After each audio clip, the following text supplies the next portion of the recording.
आप सब लोगों को या नाउ इट्स क्लियर पास्टर। तो आपके साथ ये 3 दिन का सभा में शामिल होने के लिए प्रभु ने दिया हुआ इस अवसर के लिए परमेश्वर को धन्यवाद देते हैं। आप सब लोगों को इस नया साल का शुभकामनाएं। परमेश्वर आपको आशीष दे। परमेश्वर आपको इस नए साल में परमेश्वर का महिमा के लिए इस्तेमाल करे। Let this be a very fruitful year. आपके लिए परमेश्वर की ओर से बहुत ही एक फ्रूटफुल ईयर हो। परमेश्वर आपको बहुत आय से इस्तेमाल करने पाए, ये हमारा प्रार्थना है। तो हम लोग कुछ स्पिरिचुअल प्रिंसिपल्स सीख रहे था हमारा आत्मिक युद्ध का। हम लोग एक आत्मिक मल्ल युद्ध में है जरूर। यह तो प्रभु यीशु मसीह ने कहा है और यह सच है। युद्ध में कभी भी आप स्टैंड मतलब आप लापरवाही नहीं चलेगा। युद्ध में आपको हमेशा अलर्ट रहना पड़ता है। युद्ध में you always must be active. इसलिए युद्ध नहीं होने पर भी हमारा आर्मी, एयरफोर्स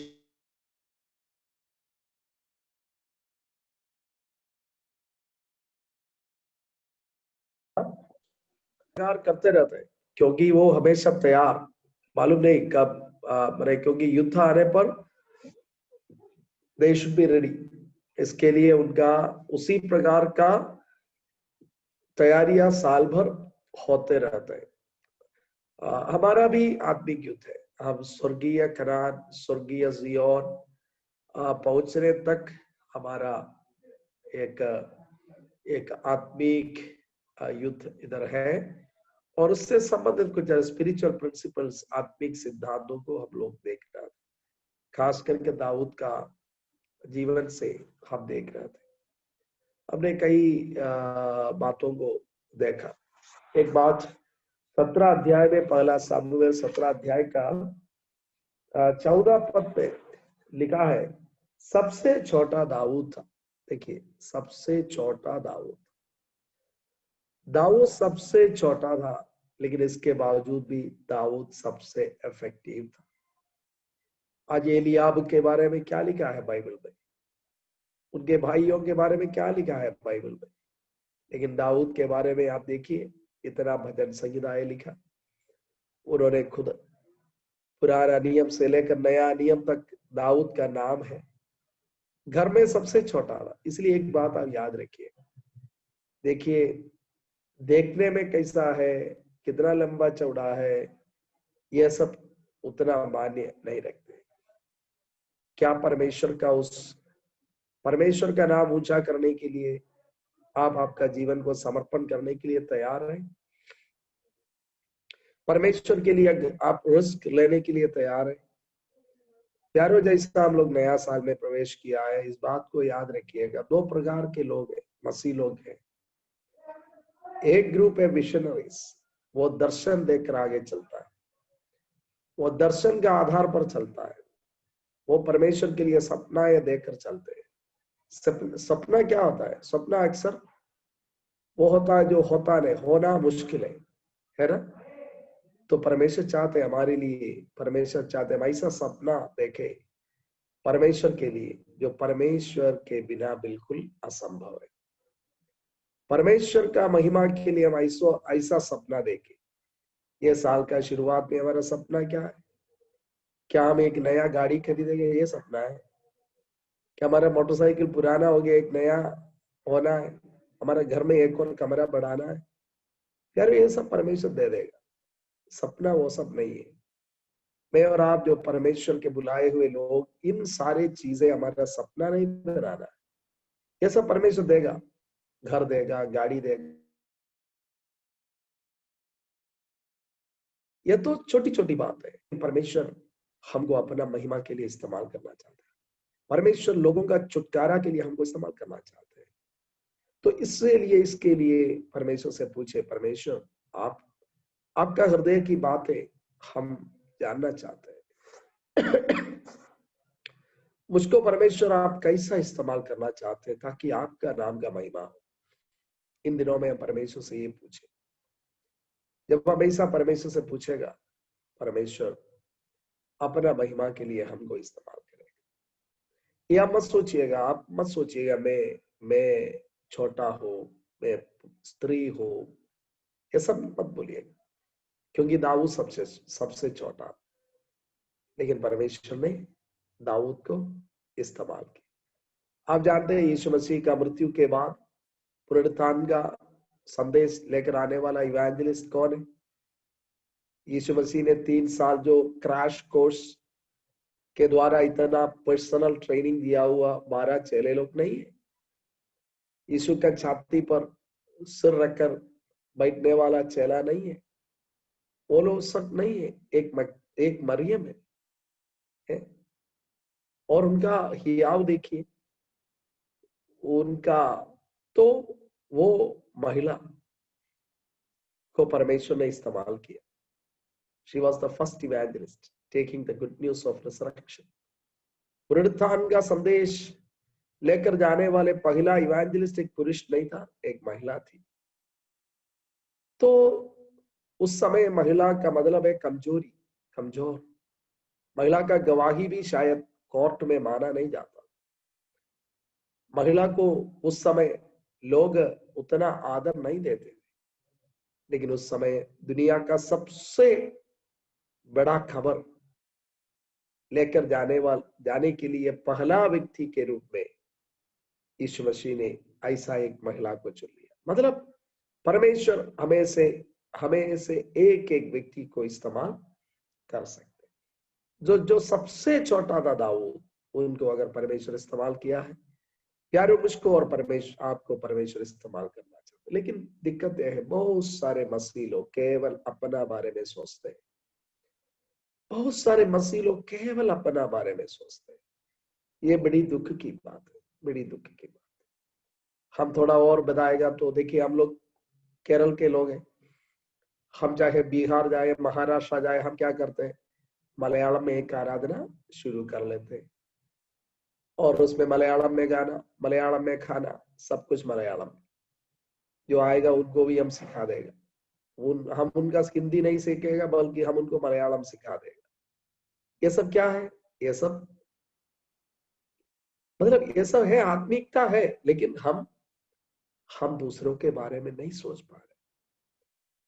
अब परमेश्वर के दास लोग जाते हैं, हिंदी में आराधना शुरू करते हैं, तो वहां के लोग वचन सुनते हैं, विश्वास में आते हैं, कितना काम हो जाते हैं। प्रभु का धन्यवाद। मेरा एक बात कह रहा था, मेरा और आपका सुविधा के अनुसार करने वाला एक काम नहीं है। जो प्रभु का पीछे चलने का मतलब वो नहीं है। प्रभु का नाम का महिमा मेरा द्वारा कैसा होगा, इसके लिए मैं अपने आप को एक बलिदान कराने के लिए, करने के लिए, एक बलिदान बनाने के लिए मैं तैयार हूं। क्योंकि मेरा जीवन का उद्देश्य ही वही है। क्योंकि प्रभु का वचन में हम क्या पढ़ते हैं, तुम्हारा तो है ही नहीं। कोरिन्थी 6 अध्याय में हम देखते हैं, तुमको तो मोल लिया गया है, तुम्हारा है ही नहीं, तुम परमेश्वर का है। अब देखिए, मेरा नहीं है तो फिर मेरा इच्छा के लिए क्या करना है? मैंने एक मोबाइल फोन खरीद लिया, तो क्या मोबाइल फोन अपना इच्छा से फोन करेगा कि मेरा इच्छा से फोन करेगा? मेरा इच्छा से ना फोन करेगा, मेरा काम के लिए ना मैं उसको खरीदा। और मैं यीशु मसीह का हो गया, तो अगर मैं बोल रहा हूँ, हाँ, पहला कोरिन्थी 6:19 में, क्या तुम नहीं जानते कि तुम्हारी देह पवित्र आत्मा का मंदिर है, जो तुम्हें बसा हुआ है और तुम्हें परमेश्वर की ओर से मिला है, और तुम अपने नहीं हो, क्योंकि दान देकर मोल लिए गए। जी, तो हम अभी परमेश्वर का। इसीलिए प्रेरित पौलुस कहता, मेरे लिए जीना मसीह है और मेरे लिए मरना लाभ है। प्यारो, एक अंडरस्टैंडिंग की और हमको बढ़ना है, हमको एक समझदारी की ओर आगे बढ़ना है, मुझको और आपको, हम सबको। वही हमारा मसीह जीवन का सक्सेस। ये सब बातें समझना हमारे लिए बहुत, लेकिन बहुत सारे मसीह लोग एक एवरेज लाइफ बिताते हैं। Survivor, visionary, survivor. If you are not a visionary, you are a survivor. Visionary क्या है? दर्शन देकर चलता है। वो हमेशा सोचते हैं प्रभु के लिए और क्या कर सकते, प्रभु के लिए और क्या कर सकते। वो मौका ढूंढते रहते हैं, वो देखते रहते हैं कहां पर है प्रभु का देने वाला दरवाजा को वो देखते हैं, उसी से वो प्रवेश करते हैं। उसमें जरूर कुछ खतरा है, कुछ रिस्क है। दाऊद के लिए गोलियत का सामना करना आसान नहीं था, क्योंकि 40 दिन से इजराइल के बड़े बड़े होशियार लोग हरा हुआ फील्ड है, वहां पर काम करने के लिए इनको परमेश्वर बुलाया। तो लेकिन दाऊद वो रिस्क लेने के लिए तैयार हो गए। दाऊद वो रिस्क लेने के लिए, late us be risk takers. इस नए साल में हम लोग रिस्क लेने के लिए तैयार हो जाए। हम इस नया साल में प्रभु के लिए कुछ चुनौतियों का सामना करने के लिए तैयार हो जाए। कुछ लोग साल के अंतिम दिन का उनका टेस्टिमनी क्या है? वो बताते हैं पिछले साल प्रभु मेरे लिए अच्छा था, प्रभु मेरे लिए भला किया, मैंने प्रभु के लिए कुछ नहीं किया। उनका कहने से ऐसा लगता है कुछ करेगा तो प्रभु गुस्सा हो जाएगा। प्रभु गुस्सा नहीं होगा, और अगला साल भी वो क्या बोलेगा? यही बोलेगा, पिछले साल प्रभु मेरे लिए अच्छा था, प्रभु मेरा भलाई किया, मैं प्रभु के लिए कुछ नहीं किया। भाई यही बोलने के लिए हमको प्रभु बुलाया है कि कुछ तो करो ना। कुछ नहीं करने के लिए प्रभु ने हमें से किसी को नहीं बुलाया। ऐसा नम्रता दिखाने की जरूरत भी नहीं है। कुछ नहीं किया बोलना कोई नम्रता नहीं है। दाऊद कुछ करके दिखाया, बोला मैं शेर को मारा, मैंने भालू को मारा। वो नम्रता की कोई बात नहीं है, उधर मारा तो मारा, वो झूठ नहीं है। इसलिए ये जो नया साल कुछ शेर कुछ भालू को मारने वाला साल होने पाए। हम जंगल में जाकर शेर मारने के बारे में नहीं बोल रहे। आज तो एक मेढक को भी नहीं मार सकता, क्योंकि नियम के अनुसार ये सब कुछ नहीं कर सकता। लेकिन कुछ आत्मिक कदम हम लोग उठा दें। प्यारों, कुछ लोगों को प्रभु में लाने के लिए परमेश्वर आपको इस्तेमाल करे, परमेश्वर आपको इस्तेमाल करे। कुछ अभी तक इस साल तक आपने शायद आपने जो परमेश्वर से प्रार्थना कर रहे थे, आपका जो ड्रीम में थे, ऐसा कुछ कार्य इस साल आपके द्वारा परमेश्वर का महिमा के लिए होने में परमेश्वर सहायता करे। He was small, but he was effective. वो छोटा था, लेकिन परमेश्वर ने उनको इस्तेमाल किया। मैं कल मेरी माँ से बात किया, मैंने उनसे पूछा, माँ मैं कितना साल तक आपका साथ चर्च में बैठते थे? मेरे ना मुझको नहीं मालूम को, तो मेरे को लगता है 3-4 क्लास में पढ़ने तक मैं जाकर बहन लोगों के साथ मेरी माँ के साथ बैठ जाते थे। मुझको अभी भी याद है, आज से करीब 42 साल पहले मैं जब मेरी माँ के साथ लेडीज साइड में बैठे हुए थे, एक आदमी ने मुझको उठा करके, मैं बहुत छोटा था, उठा करके आदमी का साइड में लाकर बैठ गया। मुझको तो ऐसा मुझको ऐसा लगा मेरा श्वास रुक जाएगा, क्योंकि मैं मेरे माँ से इतना अटैच था, इतना डरपोक था, इतना डरपोक। मुझको एक अच्छा मेरा भर्ती करवाया, एक अच्छा स्कूल में, इंग्लिश मीडियम अच्छा स्कूल, मेरा वहां पे जो कैथोलिक सिस्टर्स चलाती है। लेकिन मैं इतना डरते थे मैं वो स्कूल जाना। मेरे लिए तो अभी भी मुझको याद है, 45 साल पहले मैं कितना डरता था उस स्कूल में। उसको सिर्फ मेरी माँ चाहिए, और मेरी माँ एक टीचर थी। फिर किसी तरह वो अपने स्कूल में मुझको भर्ती करवाई। एक मलयालम मीडियम स्कूल थी, और वहां पर मैं क्या करता था, किसी तरह स्कूल क्लास खत्म हो जाएगा, सीधे जाकर मेरी माँ की पल्ला बोलता है ना, साड़ी का, उसमें पकड़ते थे। मुझको माँ को छोड़कर मैं कुछ नहीं कर सकता था। आप सोचिए, चर्च में जाकर बहन का साइड में बैठने वाला लड़का के बारे में क्या बोल सकता है। कल मेरे मैंने पूछा, मैंने हंसकर बोला, यार तुम तो बहुत समय तक ऐसा बैठते रहते हो। मैं उतना डरपोक एक आदमी था, लेकिन प्रभु का धन्यवाद हो, हम आपको बता रहे आज बिहार जैसा एक जगह है, सबसे खतरनाक इलाका लोग बोला जाता है। एक डॉक्टर रोबिन आया इधर अमेरिका से, वो इधर एक मिशन हॉस्पिटल में आए तो मुझसे भी मिला। मैंने पूछा, आप इधर क्यों आया? बोला, मैं एक मिशन ट्रिप में, मिशन कॉन्फ्रेंस में कहीं पर गया, तो वहां पर दुनिया का सबसे खतरनाक 15 मिशन जगह का बारे में वहां पर बताया गया। एक ईरान है, एक अफगानिस्तान है, एक दूसरा और जगह है, और इंडिया से एक जगह उसमें वो है, आप समझ गया वो कौन सी जगह है, वो जगह है बिहार।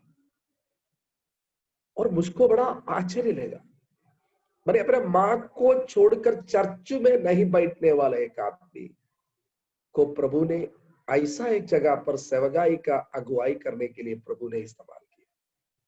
तो मैं आपको बता रहा हूँ प्यारो, हम छोटे होंगे कोई बात नहीं, हम छोटे हैं बड़े हैं ये नहीं है बात।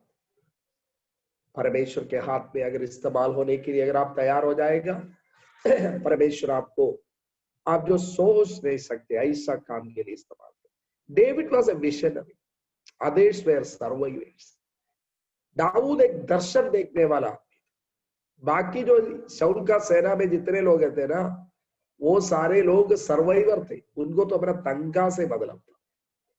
गोलियात जीते या इसराइल जीते, उसको 30 तारीख को तंगा चाहिए बस, उसको तो मेन वही था। प्यारो, मैं और आप ऐसा नहीं है, मैं और आप एक दर्शन को लेकर चलने वाले। पौलुस 26 चैप्टर में कहते हैं, 26 अध्याय में, राजा अग्रिप्पा में परमेश्वर का दिया हुआ स्वर्गीय दर्शन का अनाज्ञाकारी नहीं हुआ। I was not disobedient to the vision from heaven। मैं उस दर्शन का अनाज्ञाकारी नहीं हुआ। प्यारो, हमको कैप्चर करना है दर्शन, एक दर्शन हमको परमेश्वर से पाना है। आप पूछेंगे, ये दर्शन भैया कैसा मिलेगा? आपको परमेश्वर की आंखों से देखना है, आपको परमेश्वर की ओर देखना है, फिर परमेश्वर के साथ देखना है, तब आप देखेंगे परमेश्वर क्या देख रहे हैं, परमेश्वर क्या देखना चाह रहे हैं, तब आप उसमें शामिल हो जाएगा। वो है दर्शन, वो है दर्शन। तो इसके लिए परमेश्वर की ओर देखने की जरूरत, मतलब प्रार्थना में, वचन मनन करने में हमको समय बिताना, और इसके अलावा चर्च के बाहर की ओर देखना है। बहुत सारे मसीह लोग, उनका मसीहत क्या है? संडे को चर्च जाएंगे बस, इसके बाद जो कॉटेज प्रेयर है, तो चर्च के अंदर, चर्च के 4 दीवार के अंदर सीमित है उनका सारा प्रोग्राम, उनका सारा प्रोग्राम सीमित। प्रभु का धन्यवाद। हम एक ऐसा जगह पर अभी आए हैं, लालगंज नाम एक जगह है, वैशाली जिला। तो ये पटना से करीब 50 किलोमीटर दूर है। कल हम रात में करीब 9 बजे के बाद निकला, फिर हमारा एक चर्च में आए वहां पर ऑल नाइट प्रेयर में शामिल हुआ। वो हाजीपुर है, हाजीपुर। वहां पर कुछ दिन पहले, हम लोग कुछ साल पहले सेवा शुरू किया। 2-3 लोग आते थे, 2-3 लोग से ज्यादा नहीं आते थे। एक बगीचा में प्रार्थना होती थी, एक केला का बगीचा में बच्चे भाग घूमते रहते थे, उनको पकड़कर बैठा देते थे हमारा दोस्त, और वो अच्छा से कजड़ी बजाते थे और उससे 2-3 गीत सुनाते थे, तो बच्चे बैठ के सुनते थे, वही आराधना था। लेकिन धीरे धीरे लोग आना शुरू किया, कुछ दिन में कुछ लोग विश्वास किया। हम लोग प्रार्थना के साथ कई कार्य करते थे। हमने एक जगह पर क्रूसेड के लिए गया, वहां पर उसी एक इलाका का बता रहे। और एक लड़का आया, बोला मुझको कुछ बोलना है। मैंने बोला पहले प्रचार करने दीजिए। वो गुस्सा हो गया। अगला दिन वो लोग, हमने सुना, बंदूक लेकर आए, मीटिंग नहीं हो पाए। और इसके अलावा इसके बाद एक दिन वो लोग आया और कुर्सी सब उठाकर हमारे लोगों को, बहनों को सब बहुत मारा, कुर्सी से मारा, कुर्सी सब टूट गए। इसके बाद एक महीना के बाद फिर वो लोग आया, तलवार से मारा, तलवार से सिर पर मारा। लेकिन प्यारों, हम आपको बता दें, इतना कठिन परिस्थिति से उस जगह पे सेवकाई हुआ, 2-3 लोगों के साथ सेवा हुआ। आज मुझको लगता है करीब 150 लोग या उससे अधिक लोग उस जगह पर परमेश्वर की आराधना करते। फिर इसके बाद हम लोग इधर आए, लालगंज आए, वो हाजीपुर से और 50 किलोमीटर कुछ।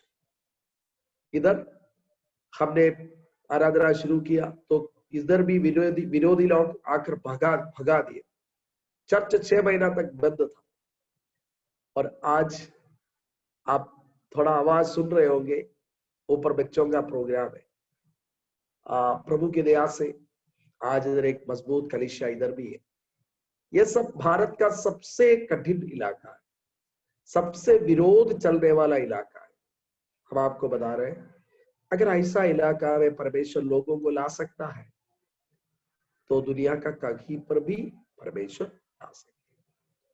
लेकिन रिस्क है, रिस्क है। कल मैं रात में हमारे बच्चों, दोनों बच्चों को लेकर जा रहा था तो हमने सोचा रात है, फिर से वो आकर तलवार से मारेगा तो क्या करेगा, क्या करेगा? आपको तो गुम्मट बनाने से पहले सोचना है ना।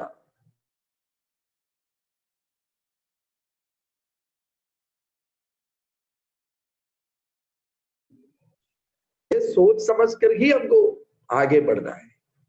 लेकिन प्यारो, ये जो काम है कभी हम हारने वाला नहीं है, क्योंकि परमेश्वर हमारे साथ।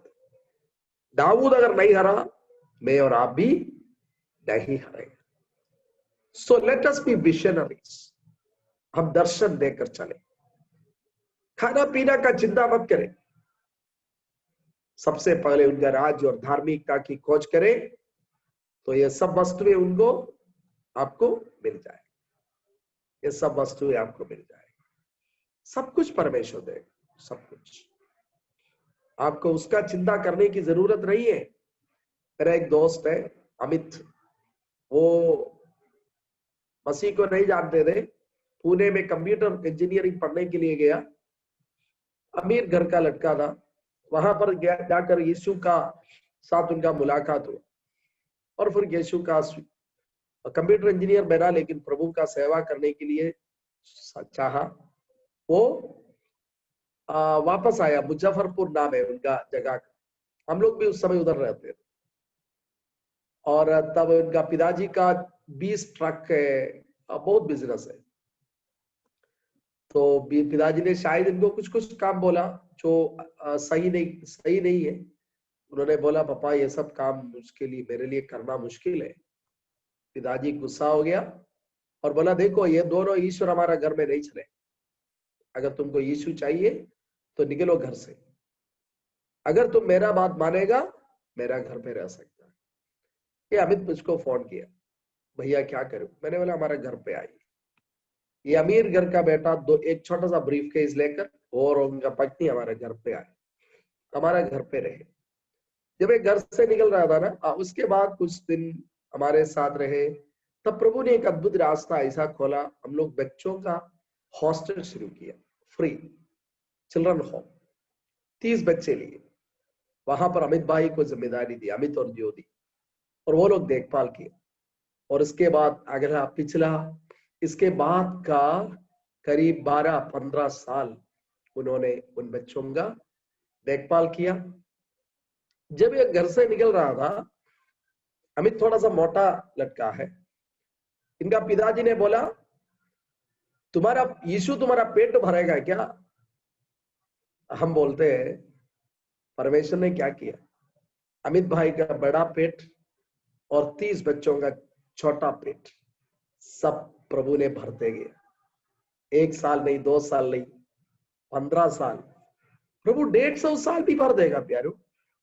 40 साल अगर 6 लाख लोगों को, इजरायलियों को परमेश्वर मरुभूमि में खिला सकते हैं, तो ये इतना इतना इतना टेक्नोलॉजी आगे बढ़ चुका है, इतना एग्रीकल्चर प्रोडक्शन अच्छा हो गया है, इतना सब कुछ ठीक हुआ है। इस समय में क्या हमारा पेट यीशु नहीं भर सकता है क्या? जरूर भर सकते हैं जी। लेकिन बात यह है, ये सवाल पूछने की जरूरत है, परमेश्वर हम आपके लिए, आपका महिमा के लिए मुझको क्या मिलेगा, ये सवाल नहीं। प्रभु के लिए मैं क्या कर सकता हूं, प्रभु के लिए मैं, सॉरी माफ कीजिएगा, जस्ट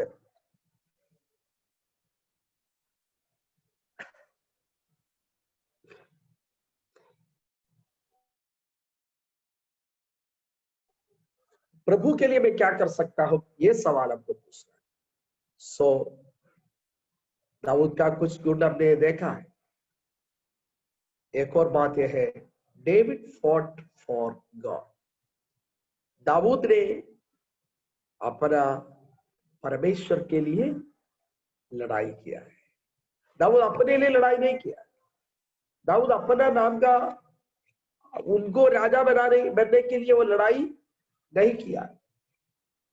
दाऊद ने जो लड़ाई किया है, वो दाऊद पूरा अपना परमेश्वर का नाम का महिमा के लिए वो लड़ाई किया है। प्यारो, अपने लिए वो लड़ाई करना वो बड़ा मूर्खता।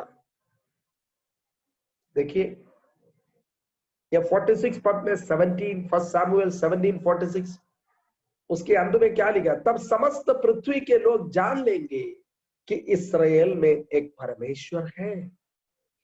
पहला सामुएल 17 का 46, उसके अंतिम भाग में लिखा, तब समस्त पृथ्वी के लोग जान लेंगे कि इस्राएल में एक परमेश्वर है। दाऊद का लड़ाई का कारण वो था, वो राजा बनने के लिए नहीं, राजा का बेटी से शादी करने के लिए नहीं। उनका लड़ाई का कारण, पहला कारण है था, मेरा परमेश्वर का नाम को ऊंचा करना। प्यारो, आप कोई ऑफिस में काम करते होंगे, पढ़ाते होंगे, पढ़ते होंगे, कुछ भी करते हैं, आपका पहला, आपका जो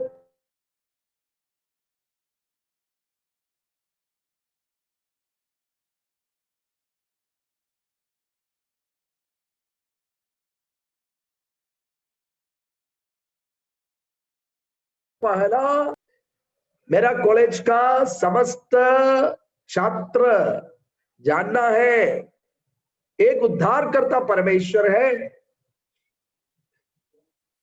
मेरा साथ काम करने वाले समस्त लोग जानना है, एक परमेश्वर है। हम अभी पटना में एक नया जगह पर रहते हैं, हमारे पत्नी के साथ काम करने वाले कई लोग उधर। हमारा मन में हमेशा था इनका साथ थोड़ा वजन अच्छा से एक बार सुनाना है।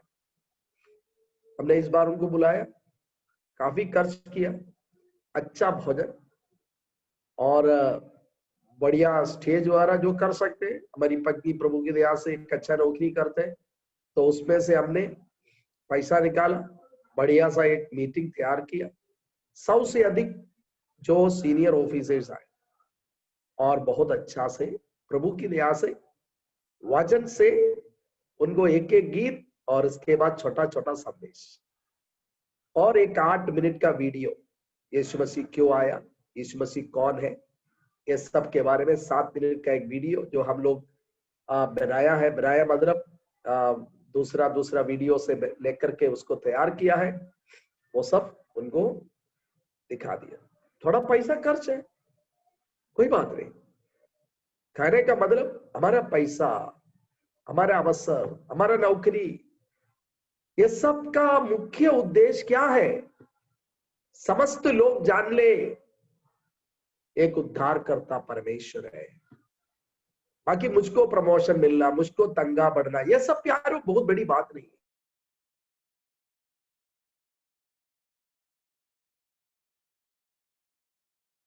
चला जाएगा। ये पैंडेमिक के समय में बहुत सारे लोग डर गया, मेरा नौकरी चला गया या चला जाएगा।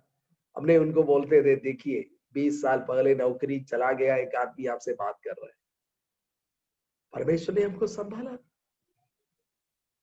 आकाश की पक्षियों को देखो, उन पक्षियों को परमेश्वर चलाते हैं, तो मुझको और आपको क्या परमेश्वर नहीं चलाए? जरूर चलाए। तो इसीलिए हमारा मुख्य उद्देश्य यही होना चाहिए, मैं और आप परमेश्वर, हमारे गांव के लोग, हमारे कॉलोनी के लोग, हमारे घर के लोग, हमारे रिश्तेदार, वो लोग जाने दुनिया में एक उद्धार करता परमेश्वर है। उसके लिए हमारा कैरेक्टर पर बहुत ध्यान देना है। लड़ाई करते रहेगा तो क्या जानेगा? वो जानेगा इनका परमेश्वर भी मेरा परमेश्वर जैसा ही है, दोनों मरा हुआ, यही सोचेगा। मेरा कैरेक्टर, आप जानते होंगे पुष्कर का एक 400 मंदिर का पुजारी का बेटा का बारे में, उनका विश्वासी पत्नी थी। एक दिन उन्होंने बोला, थोड़ा आज मेरा सब प्रार्थना में थोड़ा आओ। उनको ऐसा गुस्सा आया, जूता पहना हुआ था, लेदर बूट, ऐसा मारा उसको, वो गिर गई। उनका माँ दौड़ कर आई, ये लड़का का माँ, क्या हुआ? लेकिन उस समय भी मार खाकर गिरी हुई पत्नी ने बोला, नहीं माँ, कुछ नहीं है, कुछ नहीं, कुछ नहीं। आपको मालूम है, उस रात परमेश्वर ने उनसे बातें की। पुष्कर का 400 मंदिर का पुजारी का बेटा उस दिन प्रभु यीशु मसीह को स्वीकारा। कैसा स्वीकारा? अपना पत्नी अगर उस दिन माँ को बोलते, तुम्हारा बेटा को क्या सिखा कर रखा है? झगड़ा लड़ाई करते, तो ये राजस्थान का कांग्रेस का जनरल सेक्रेटरी थे, राजस्थान का अगला मुख्यमंत्री बन सकते थे। इंदिरा गांधी से जब उन्होंने जाकर बोला, मैं आज से यीशु का सेवा करने जा रहा हूँ, बोला मैं स्विट्जरलैंड में पूरा बाइबल पढ़ लिया है, मुझसे प्रभु बात नहीं किया, तो आपसे क्या बात किया, जाओ कांग्रेस का सेवा करो। लेकिन उन्होंने आकर यीशु का सेवा करना शुरू कर दिया।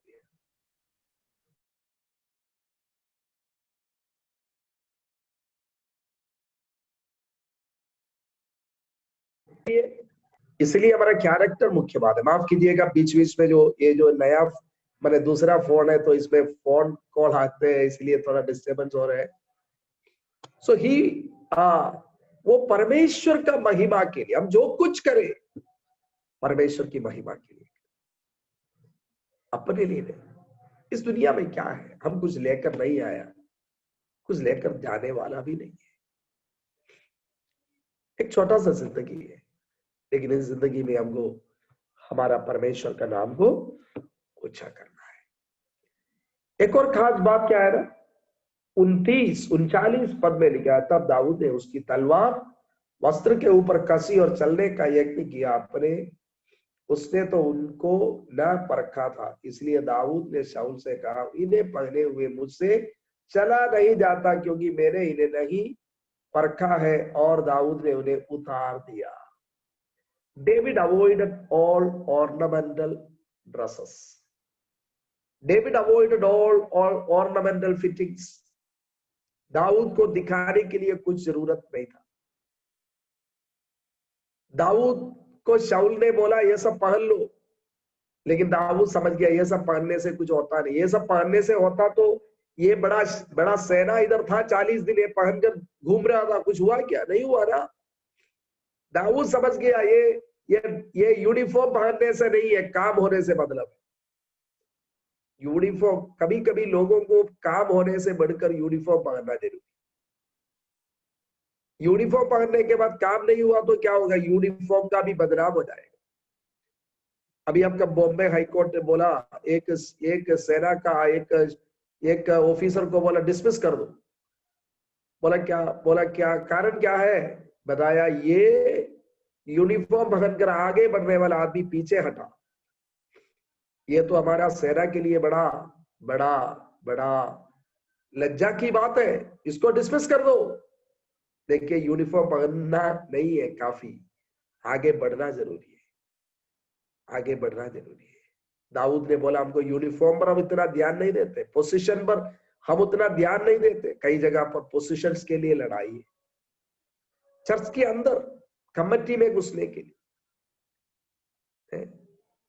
लड़ाई झगड़ा, कभी पास्टर के साथ, कभी आपस में, कभी नहीं प्यारे। ये सब ऑर्नामेंटल बातें दाऊद समझ गया, ये सब कोई बड़ी बात नहीं है। मुझको गोलियत को हराना है, यही है बात। गोलियत हरना है, बाकी सब सेकेंडरी है। इसलिए दाऊद ने बोला ये जो ऑर्नामेंटल फिटिंग्स मुझको नहीं चाहिए, मैं काम कर दूंगा, यीशु का, परमेश्वर के नाम से मैं आगे बढ़ूंगा। इसलिए प्यारो, हमारे लिए भी ये सीख है। और ये जो 49 पद में दाऊद ने अपनी थैली में हाथ डालकर उसमें से एक पत्थर निकाला और उसे गोफन में रखकर फलिश्ती के माथे पर ऐसा मारा कि पत्थर उसके माथे के भीतर घुस गया और वह भूमि पर मुंह के बल गिर पड़ा। अगर मुझको एक गोफन देते, पत्थर देते, सब देते, क्या होता? गोलियत कहीं पर खड़े होते, मेरा पत्थर और कहीं चले जाता। देखिए, David knew how to use his weapon. बहुत जरूरी बात है। गोफन और पत्थर सब इनका पास भी था। कौन? ये शाऊल और उनका सेना का साथ ये सब रखा हुआ था। इनके पास बड़ा बड़ा बंदूक है, बंदूक उस समय नहीं भी था, तो जो है तो सब कुछ मॉडर्न वेपन था, लेकिन कुछ फायदा हुआ?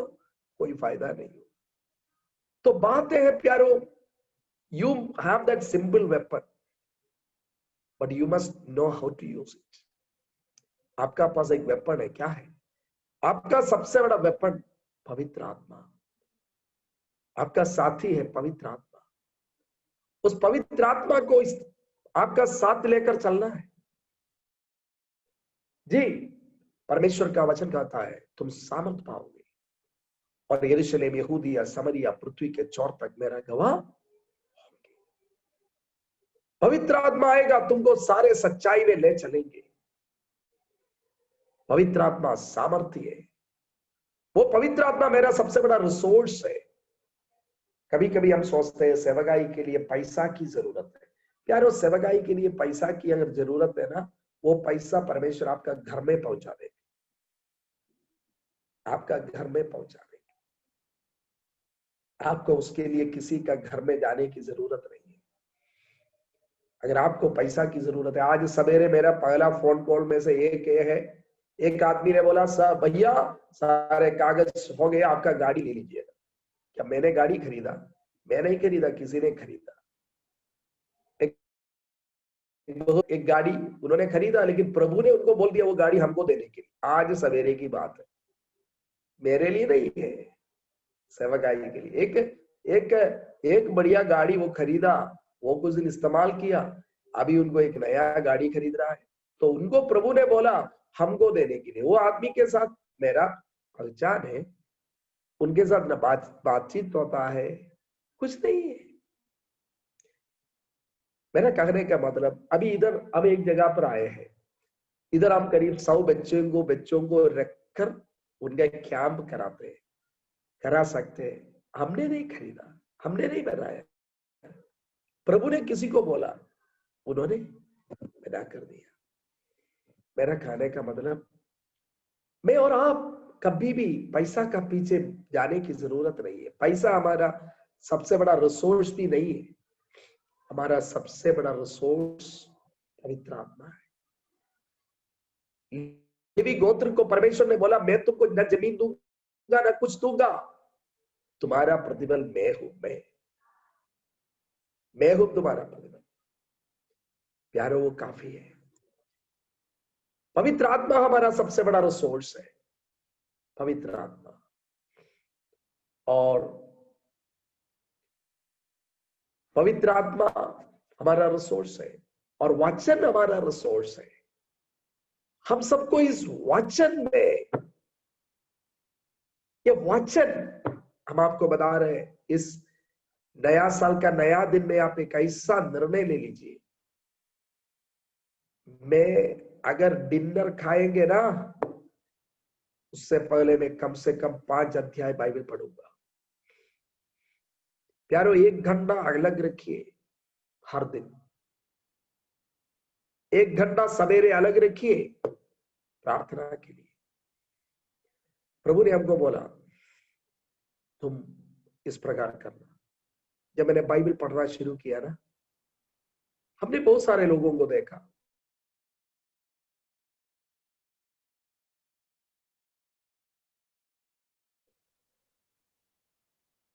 हमने बहुत सारे लोगों को देखा वो बाइबल पढ़ते हैं, 1 अध्याय बाइबल पढ़ते हैं, हम भी 1 अध्याय पढ़ते हैं, लेकिन प्रभु ने बोला 1 अध्याय, तुम प्रभु का दास से 1 अध्याय पढ़ते हैं? तुम कम से कम साल में 2 बार पढ़ो, कम से कम 1 बार पूरा पढ़ लो। लेकिन जब हमने बाइबल पढ़ना शुरू किया ना, मैं सच में आपको बता रहा हूं, मेरा बुद्धि खुल गया, मेरा मैनेजमेंट स्किल्स बहुत अच्छा हो गया। आप सोचिए, आज हमारे साथ करीब 1000 लोग सेवा करते हैं, इनमें से एक भी व्यक्ति को हम तंगा नहीं देता है। क्या हो सकता है क्या? आप सोचिए, एक आदमी को आप देखिए ना, बिना तंगा के एक आदमी को रखने के लिए आप कोशिश करिए, होगा क्या? नहीं होगा। फिर कैसा होता है? एक मैनेजमेंट टेक्निक है, एक मैनेजमेंट है। अच्छा है ना, आतंकवादी लोग जाकर मरने के लिए तैयार होते हैं क्योंकि उनको झूठ सिखाया जाता है। राजीव गांधी को एक महिला ने माला पहनाकर मार दिया, मर गई, क्योंकि उनको सिखाया गया। प्यारो, मेरा कहने का मतलब यह है, जब परमेश्वर का वचन हम पढ़ते हैं,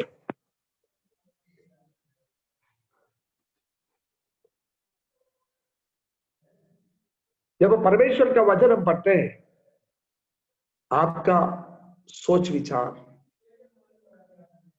आपका पर्सनालिटी, आपका आत्मविश्वास, आपका इंटरपर्सनल कम्युनिकेशन स्किल्स, आपका प्रीचिंग स्किल्स, सब में बड़ा परिवर्तन आएगा। Convincing skills, working in A group.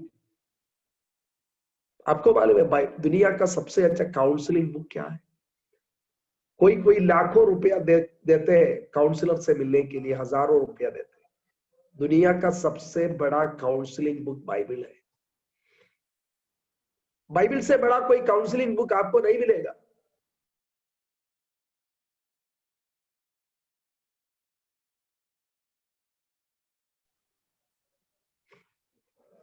आप परिवार हर दिन बैठकर एक साथ बाइबल पढ़िए, वो आपका सबसे अच्छा फैमिली काउंसलिंग बुक है। फिर आपको दूसरा काउंसलर के पास पैसा देकर जाने की जरूरत नहीं है। वो आपको बोलेगा पत्नी को लेकर सिनेमा जाओ, पति पत्नी मिलकर थोड़ी देर कुल्लू मनाली घूम कर आओ। क्या कुल्लू मनाली घूमने से समस्या ठीक हो जाएगा? नहीं। मुझको और आपको बनाने वाला परमेश्वर का नजदीक जाने की जरूरत है। हम झोपड़ी में भी रहते होंगे प्यारे, अगर परमेश्वर हमारे बीच में है, हमारा पारिवारिक जीवन बहुत आशीषित होंगे। हमारे पास दुनिया का सबसे महंगा वाला पलंग भी होगा, अगर परमेश्वर हमारा घर में नहीं है तो ठीक ठाक नींद नहीं आएगा। मुझको ये बातें बताते तो मुझको एक बात याद आते हैं, हम पटना में कंबल बांट रहे थे रात में। ये वहां पर एक झोपड़ी भी नहीं है, केवल एक टारपोलिन ऐसा डाल के उसके नीचे एक माँ और बहन। हम रात 12 बजे बांट रहे थे तो एक जगह से जय मसीह की भैया सुनाई दिया। हमको सुन, ये रात 12 बजे ये टारपोलिन का नीचे से इतना ऐसा एक जगह से जय मसीह की। पूछा कौन है आपका, कौन है? बोला भैया मैं इधर चर्च में जाती हूँ, पहले नहीं जाते थे। मैंने बोला आपका घर किधर है? बोला भैया यही मेरा घर है, मेरा कोई घर नहीं है। मैं थोड़ा उदास हो गया, लेकिन वो उदास नहीं हुआ। वो क्या बोल रही है मालूम? उन्होंने बोला भैया मैं चर्च में गया ना, तो चर्च में हमको बताया कि हमारे लिए ऊपर एक घर है। तब से मेरा चिंता चला गया भैया, तब से मैं बड़ा आनंदित हूं। मैंने सोचा हम तो प्रचार करते हैं, लेकिन वो प्रचार स्वीकार करते हैं। कई बार हम प्रचार करते हैं और वो प्रचार मेरा अंदर नहीं है, लेकिन ये जो झोपड़ी भी नहीं है, सड़क का किनारे रहने वाली लड़की, वो समझ गई सच में मेरा एक ऊपर घर है। वो घर का सोच में वो आनंदित है। जी हाँ, जब हम परमेश्वर का वचन सीखते हैं प्यारो, we must know how to use this simple weapon. ये जो हथियार, पवित्र आत्मा पाने के लिए आपको कोई पहाड़ में जाने की जरूरत नहीं है। जहां पर हम हैं वहां पर हमको बैठकर इंतजार करना है, मांगना है, थर्स्ट होना है, प्यासा होना है, इंतजार करना है। जरूर परमेश्वर वो देगा, वो हमारा हथियार है। इन दिनों में हम पवित्र आत्मा के लिए बहुत बड़ा बोझ, प्यास के साथ हम इंतजार करें। और एक दो और बात, दाऊद ने क्या किया? दाऊद ने ये जल्दी वो मुंह के बल गिर पड़ा, 49 पद में लिखा है। इसके बाद क्या लिखा है वहां पर? लिखा है, उसके बाद लिखा है, और उसका सिर उसी तलवार से काट डाला। 51 पद में, 51 पद में लिखा। जब गोलियात गिर गया तो चाहे तो उनको खींच कर शाऊल के पास ले जाएगा, थोड़ा छटपटाने दीजिए, थोड़ा खेलने दीजिए, नहीं, तुरंत उन्होंने काट डाला। प्यारो, हमारा भी कुछ शत्रु है ना। कौन सी शत्रु है? डर है, ईर्ष्या है, ग्रीड है, लालच है, झगड़ा है, इंपेशियंट नेचर है, डिसयूनिटी है। ऐसा कौन सी शत्रु है आज हमारा? उन सारे शत्रु को एक पल भी उनको रख नहीं छोड़ना है, तुरंत उसको मार डालना है। ईर्ष्या होगा, क्रोध होगा, जलन होगा, पैसा का लालच होगा, भय होगा, डर होगा, और कुछ होगा, शरीर की अभिलाषा होगा, स्वयं की सोच होगा। प्यारो, एक पल भी उसको रख नहीं छोड़ना। जैसा पहली साल का पहला दिन में प्रवेश किया है ना, तुरंत उसको मार डालना, रख नहीं छोड़ना है। आज हमारे जीवन को भी फर्क है। कौन सी शत्रु है वो? उसको आधा जिंदा नहीं रखना है, मौका आने पर उसको इस्तेमाल करेगा नहीं, तुरंत उसको मार डाला, काट डाला। हम भी ऐसा करें। And one more thing, David was humble. David was humble. देखो, गोलियत का सिर लेकर आया। दूसरा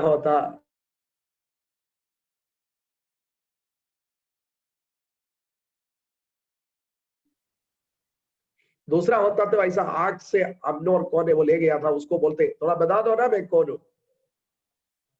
लेकिन दाऊद ऐसा नहीं बोला। दाऊद ऐसा नहीं बोला, राजा आपसे तो पूछकर मैं गया था, पूरा इस्राएली तो हर रहा था, मैं गया था। ऐसा मारा, पूरा उसका सिर का अंदर तक पत्थर चला गया। मेरा बहुत कोशिश, पहले तो बहुत होशियारी दिखाता था ना, उसको मालूम था मैं उसको हरा दूंगा। No no no no no, Daud ऐसा नहीं बोला। दाऊद ने बोला, मैं तुम्हारा दास इशै का बेटा। देखिए, पूरा सेना शाऊल समेत 40 दिन हरा हुआ। गोलियत को हराने के बाद शाऊल ने अपना बड़ाई नहीं किया। आज कलीसिया का सामने का दूसरा एक चुनौती है, अपना बड़ाई, अपना बड़ाई, अपना बड़ाई नहीं, पूरा बड़ाई परमेश्वर का। मैं और आप भाव के समान है, श्वास के समान है। पूरा जो कुछ करता है परमेश्वर की दया है। आइए प्यारो, अब हमारी आंखों को बंद करें, हमने एक वायदा आपको किया था, माफ कीजिएगा, कुछ पिक्चर वगैरह दिखाने का बोला था, लेकिन वो नहीं हो पाया, माफ कीजिएगा, कभी बात में। प्रभु का धन्यवाद हो आप लोगों के साथ ये 3 दिन प्रभु ने दिया हुआ अवसर के लिए परमेश्वर को धन्यवाद देते। पास्टर सामत आए और कलिसिया को हम धन्यवाद देते हैं। हमारे लिए कृपया प्रार्थना करिएगा। आइए प्रार्थना करें। परमेश्वर पिता, हम आपके चरणों में आते हैं। प्रभु जी, हमने सीखा हुआ स्पिरिचुअल प्रिंसिपल्स हमारा जीवन में लागू करने के लिए हमारा सहायता करें। आपके लोगों को सहायता करें, हम सबका सहायता करें परमेश्वर। आपका नाम का ऊंचा, आपका नाम ऊंचा हो, आपका नाम का महिमा हो। प्रभु जी धन्यवाद धन्यवाद धन्यवाद। हिम्मत के साथ, बल के साथ, नया ताकत के साथ, पवित्र आत्मा का अभिषेक के साथ, आने वाले दिनों में बड़ा दर्शन के साथ प्रभु जी आपका सेवा में, आपका आपका दिया हुआ आत्मिक जीवन में आगे बढ़ने के लिए एक एक जन को सहायता करें। धन्यवाद प्रभु, धन्यवाद। आदर महिमा आपको देते। प्रार्थना सुनने के लिए धन्यवाद। यीशु मसीह के नाम से मांगते हैं, आमीन। परमेश्वर आपको